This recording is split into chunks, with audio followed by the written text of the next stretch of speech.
Hello and welcome to your month ahead forecast for May 2023.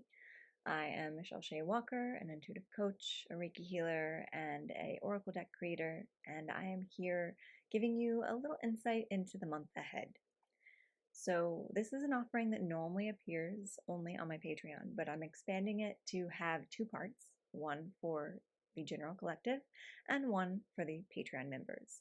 So the part that you will find over on the Patreon, if you choose to join that community, is the monthly Tarotscopes. It's a single card for every single sign, predicting the month of May and giving you advice on how to cope based on your sun, moon, rising. And if you choose to look into your Venus, that also is really insightful for your love life.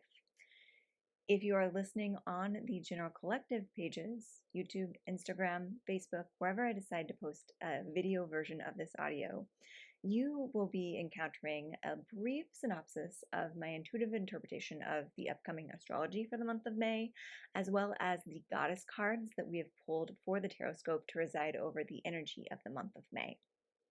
So I would like to start this by saying that I am not an astrologer. I dabble in astrology. I find it very fascinating, but there's a whole world of information that I don't know about the practice. However, I am a practice intuitive and an energy reader. So I know enough about astrology to see what sort of transits and occurrences are happening within the planets and be able to energetically read what that is going to feel like for us, even without having the specific training or being told by a teacher that X plus Y equals Z. So we're going to get a little brief overview of the energy of the different important transits for the month of May. And then we'll dive into our total Betty goddess cards in this case. Normally it would be one card, but this month we had two cards fall out.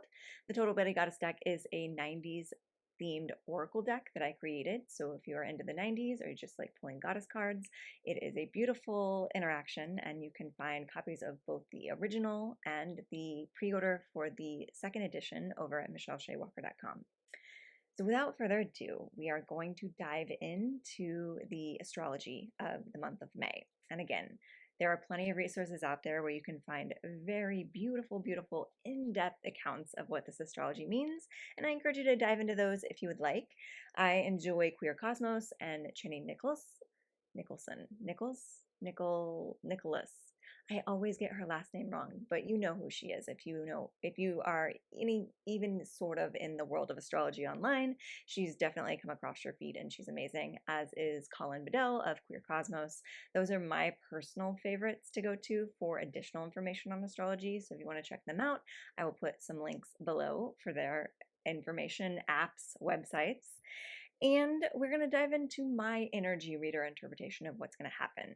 So first up, we have the Pluto stationing retrograde in, excuse me. First up, we have Pluto stationing retrograde today as the day of the recording, the first of the month. And that feels very, and honestly, my energy interpretation of this is it doesn't feel as big and grand as a lot of the huge energies that we're having happen right now. We are in the middle of eclipse season. We are in a retrograde. We are in a lot of energy that feels really big and bad. And Pluto stationing retrograde feels like the least of our worries right now. However, it is going to get a little more intense as Pluto goes from Aquarius back into Capricorn. But that's not happening until I believe June 11th. Don't quote me on that date. It's not for May though. May is we're transitioning backwards, but we're still in Aquarius, so it's going to feel a little softer. Heads up for the June forecast to see what's happening whenever it does go back into Capricorn. But for right now, it's slowing down progress, but Aquarius is still a really progressive sign. So there's still an opportunity for, on a grander scheme, for Pluto generational type stuff to still make change. It just might move a little slower now that Pluto is retrograde, and it may actually move a little backwards once it goes back into Capricorn, but just know that that's part of the process. It's part of the learning curve. It's part of creating change. You kind of do 2 steps forward and 1 step back as people adjust to these new energies and this new paradigm and this new way of looking at the world. So if you are a change maker in the world, which most of you listening to this and finding this audio probably are, know that you are still making great change. It might just be moving a little bit slower now that Pluto is retrograde. And if you have a little bit of a backslide that happens from June until January when it goes back into Capricorn, know that that's par for the course. It's part of the process. It doesn't mean that anything is failing. It doesn't mean it's a lost cause. It's just that little step back so that we all get a little more acquainted to the preview of the energy of Aquarius that we've found while Pluto was there before going back into Capricorn in June. So this is very big picture stuff. If you are trying to make big picture change in a lot of areas in your life, causes that are important to you, it's going to go a little bit slower now that it's retrograde. It's going to feel like maybe it's not going forward for a while from June to January. But for right now, just enjoy the process of moving things forward slowly and know that it is going to slip backwards slightly eventually. And that doesn't mean that you haven't made progress. It actually does mean you've made progress, because when we move into something that we're not used to, we get a little afraid, we go back into our little hole, and then eventually we peek our head back out and we're like, I got a little taste of something that I do like, so let's go back out into the world. So the other big transition that's happening is Venus moving into Cancer on May 7th. Now, I would like to note that the dates that I'm looking at are in my moon, what is this called? It's in my planner, Magic of Eye. There we go. The Magic of Eye planner is what I'm going for with these dates, and they are Pacific Standard Time. I am on Central Time, so the dates may not be exact. Feel free to look up the exact time of the transition to figure out what the date is for you, because I might even be telling you dates that aren't relevant to my current time zone. So they're Pacific Standard Time or Pacific time. I don't even know if we're standard right now. Let's just give up on the daylight savings time. Venus entering Cancer, back to the point. May 7th. This feels like a very beautiful, soft energy. Venus feels very soft and beautiful and maternal almost in this sign, because Cancer is a very maternal sign. And Cancer, I'm a Cancer sun, so I understand Cancer sun or Cancer energy pretty well. And I can tell you that it is about finding beauty in all emotions, not just the good ones, not just the bad ones, just everything. The whole spectrum of emotions is absolutely beautiful. And with Venus, we do have a tendency to lean onto the romantic relationships and want to really go into that goddess of love energy. And Cancers love that energy as well most of the time. But recognizing that all love is valuable, whether it be romantic, platonic, familiar. All caretaking is valuable, whether you be caring for a human that you have birthed, or a pet that you have adopted, or a stranger that you've just had a kind conversation with on the street. These are all valuable forms of caretaking, and one is not better or worse or higher or lower than the other one. So value everywhere that your maternal instincts show up, and that's regardless of gender. We all have a maternal instinct. So let that shine a little bit more. Don't be afraid to care for yourself, to care for others, to care for the world around you, and to be okay with emotions as they show up, regardless of whether the outside world has labeled that emotion as good or bad or uncomfortable or beautiful, because they're all beautiful. We also have Mercury stationing direct, hooray, on May 14th. So I believe this is actually the 15th in Central Time, but again, don't quote me on the times. We are doing this May 14th transition into the Mercury direct, but again, we always have the shadow period after Mercury goes direct. So if you are not familiar with Mercury retrograde, I don't know where you've been, but the past several weeks as Mercury has been retrograde has probably felt like things are a little stalled or a little more likely to go a little haywire, especially when it comes to communication, technology, and transportation. There might have been some misunderstandings and conversations with people close to you. Some people might have gotten their feelings hurt or not heard you in a way that you thought you were expressing yourself. And that is going to start to smooth out after the 14th. So if you have had any conflict come up, I'm getting a big hit, particularly with family. over the past week or so, or since Mercury has gone retrograde into the beginning of May. Um, don't try too hard to smooth that over until Mercury stations direct on the 14th. And the mama cat that I'm fostering completely agrees with this because she's being very chatty right now.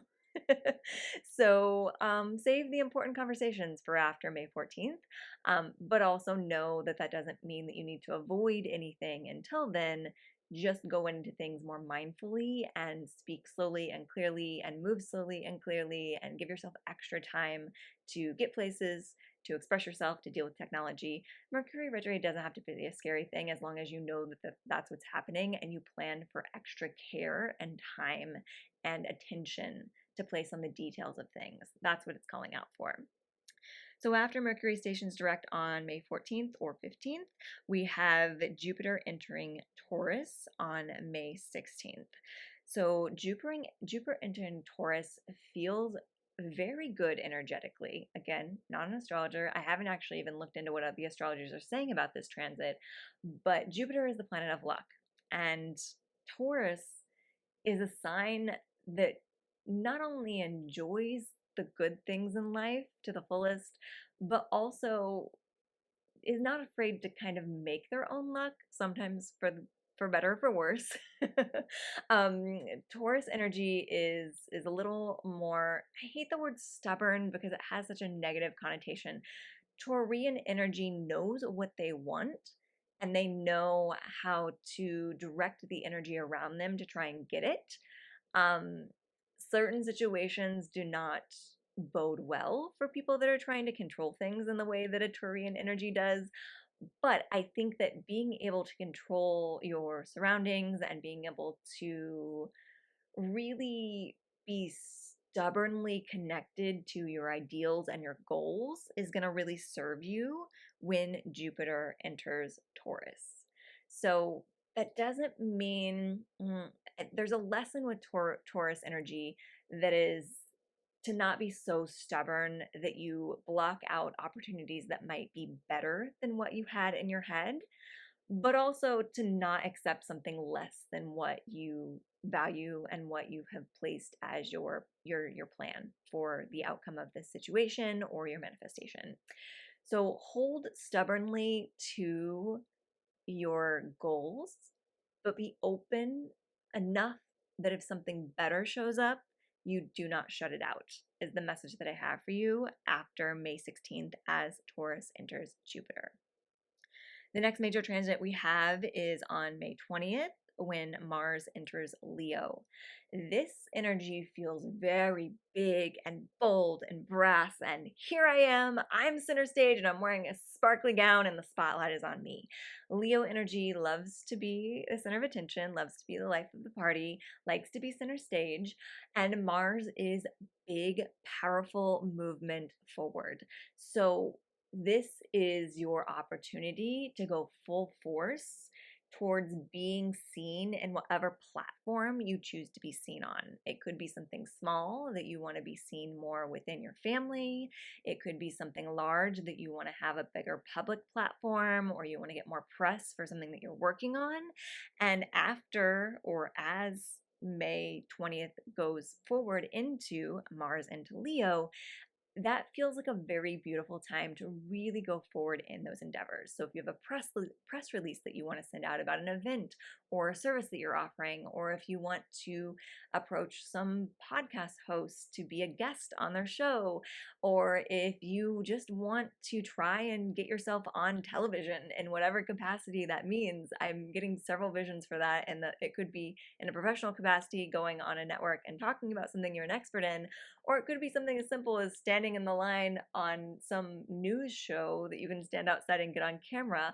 It or maybe it's like a TikTok viral video. There's a lot of stuff that could come forward for this because we all are going to have different energies surrounding being seen, and it could be something that's big and grand and important for your livelihood, or it could be something fun and frivolous that just feels a little cool to be seen doing something that you enjoy or just being noticed in the outside world. But if there's an agenda that you have there, after March or after May 20th, that's going to be a beautiful time to really go full force into that.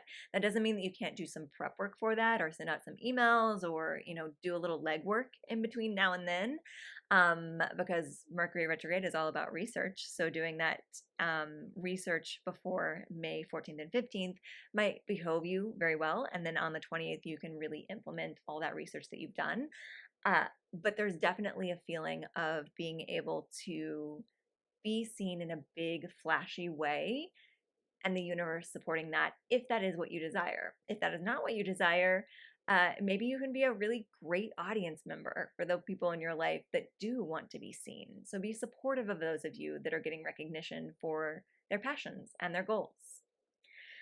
The next transit is the sun entering Gemini on the 21st. So this is moving from our luxurious, snack-driven nap and stubbornness of Taurus energy. Those are all very cliche goals, but they do show up in this Taurus season into the very airy, inquisitive, and social sun in Gemini. So this feels good. It feels like our Taurian energy is allowing us to kind of nest and regroup and nourish ourselves. And then that's also happening while Mercury is retrograde. And then as we move forward into these energies of being able to hold tight to our goals and have a lot more luck because we're embracing that Taurus energy, but then also recognizing that it's time to be seen and putting things into action there as the movement forward starts to happen when Mercury goes direct. We will then enter into the Sun and Gemini energy where we are able to be out in the world and social and inquisitive and curious about the world around us. So I think there's going to be a burst forward after Mercury goes direct in the movement, in the momentum of the things that we're trying to manifest over this sort of stalled action period.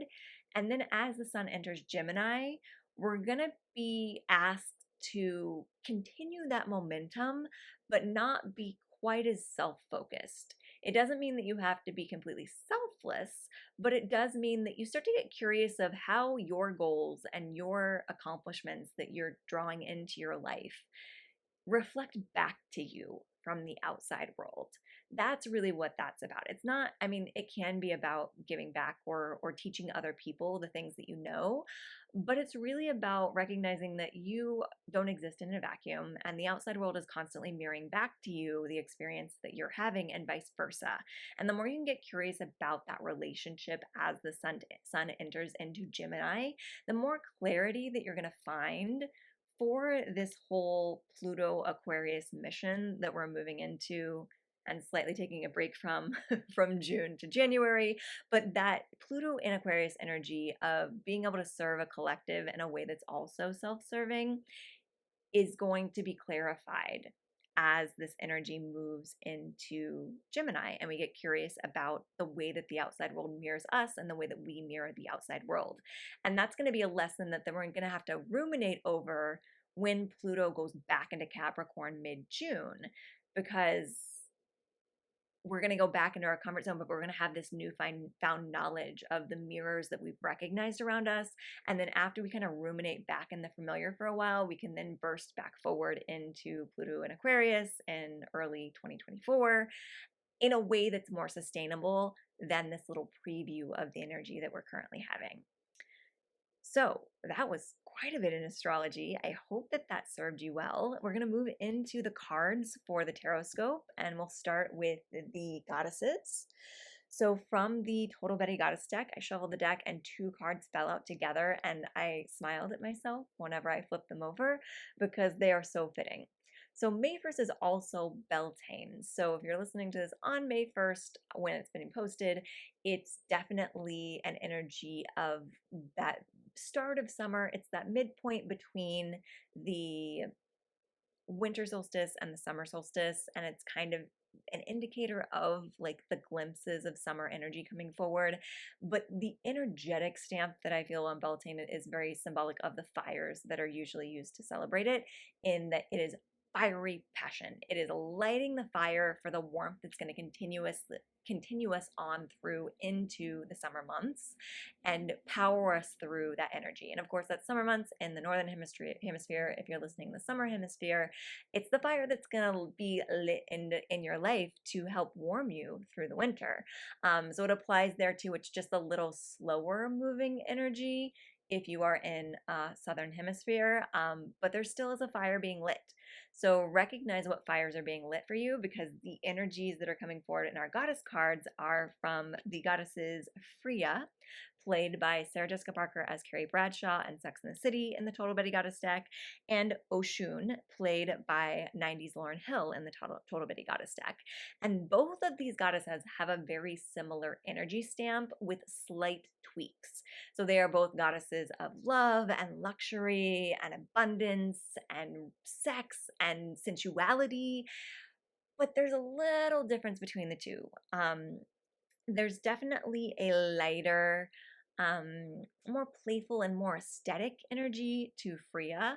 That's why she's played by Sarah Jessica Parker as Carrie Bradshaw, because it's very much a flirtatious, out and about dating, being a little frivolous, allowing yourself to explore fashion and accessories, and like just being okay with being passionate about things that might be a little less rooted in the earth and a little more sparkly and shiny.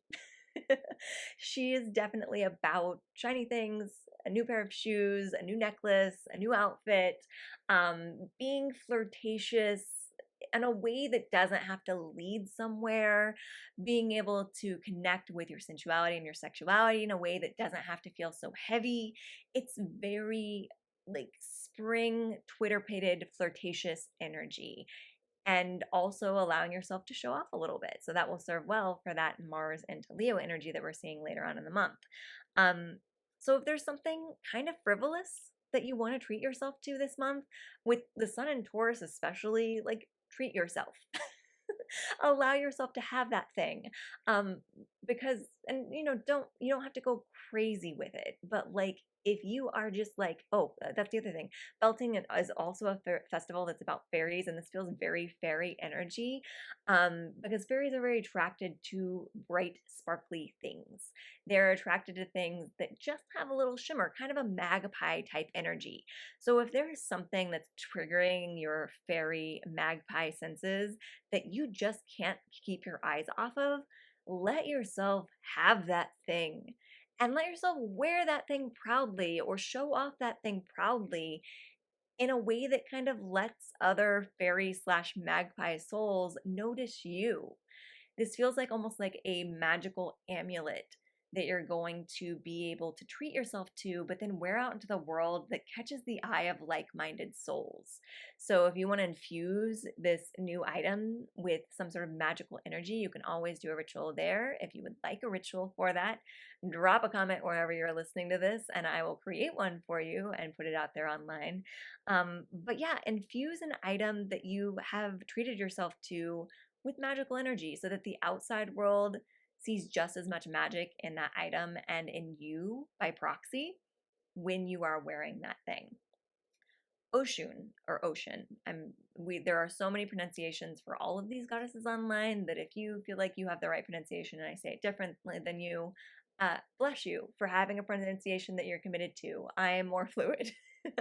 There is definitely an energy in Ocean that is more about abundance and money, and also being more rooted in nature. She's a water goddess, so there's a very fluid energy to the sensuality here. I get big sacral chakra vibes for this card, which is why it's colored orange on the borders, because when I designed it, I was like, I cannot think of another color that would be good for this, because it does have such sensual, fluid, flowing. I mean, it's just a good, juicy energy with Ocean. And I mean that on just an energetic level, but also a physical level, if you know what I mean. And it's very rooted in the body. So whereas Freya is about the light and airy and the aesthetic and sort of more the outside surface level stuff, Oshun is coming in with a deep sensuality that is underneath our skin and in our cells. And so I think that this is definitely an energy that we're allowed to waffle back and forth between throughout the month. But ultimately, it is about lighting a fire of passion in a way that feels authentic in the moment. So sometimes that passionate fire is going to be kind of frivolous and kind of light and kind of airy, and it's going to feel like a torch in the air that might be blown out very quickly. Other times, it's going to be like the deepest rooted earth-based wood that you could find and chop down and create a fire in the forest type energy. And it's going to be a little more long lasting because you have an entire forest worth of kindling to keep feeding it. But it also is going to be a little more slow build. So let the frivolous, Freya, fast burning fires sustain you as you continue to build this more slow building, earth based, abundance based, sensual, body based energy of Oshun into a blazing bonfire. And then the beautiful thing is these two things can then complement one another as you start to get that going. When Oshun needs more fire and you have a Freya torch lit, you can bring that over to your kindling of the ocean fire and help keep it going. But when you have a big blazing bodily from the center of your low belly sacral chakra fire going within your gut, you can also use that to light torches that are a little lighter and a little more frivolous and a little more of the outside world. So I hope that this energy is resonating for you. If it is, know that we are diving deeper into the signs on the Patreon.